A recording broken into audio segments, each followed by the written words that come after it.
Head of the Environmental Protection Authority returned to Parliament today, insisting he hadn't misled MPs about ministers interfering in the removal of the authority's controversial chief scientist.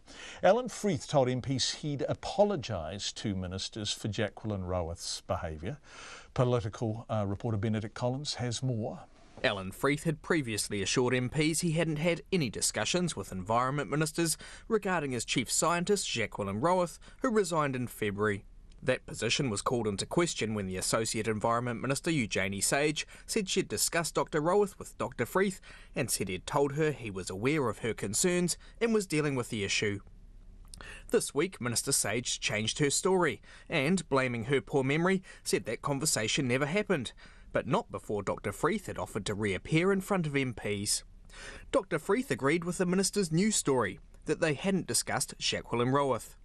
But he was asked by National's Nick Smith why he had apologised to ministers for Dr Rowath's behaviour when the EPA is supposed to be independent. The apology followed the chief scientist's criticism of a tax on irrigated water, which was a Labour Party election policy. I apologise to Ministers Parker and Sage on behalf of the EPA, and there was no link at all at that stage between any comments made by Jacqueline and any discussion of exit. How do you reconcile the answer to my colleague Mr Simpson's question, that you found Dr Rowath's science of a high standard, with the fact that you apologised to Ministers Parker and Sage, and for goodness sake, as the head of an independent authority, why were you even discussing with ministers these questions about the chief scientist? I wasn't discussing anything about the chief scientist. I apologise for Jacqueline's specific criticism of government policy, which was inappropriate from any staff member of the EPA.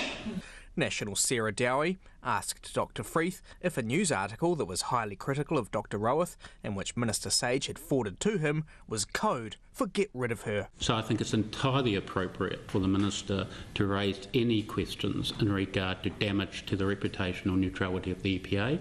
National's Todd Muller asked what repercussions there were for Dr Rowath following the Minister sending the article, but Dr Freeth said he wouldn't discuss staff matters. I did not connect that email with any of the Minister's views. I took it as I take any of these issues, that the Minister is concerned about media comment or publicity in regard to a Crown entity or the EPA. I have to say that my emails over the last year have been clogged with highly critical media comments and statements about Jacqueline Rowath and her views. Dr Freeth also refused to tell MPs how much Dr Rowath's exit package had been, and he refused to be interviewed after the Select Committee, while Dr Rowath didn't respond to a request for comment.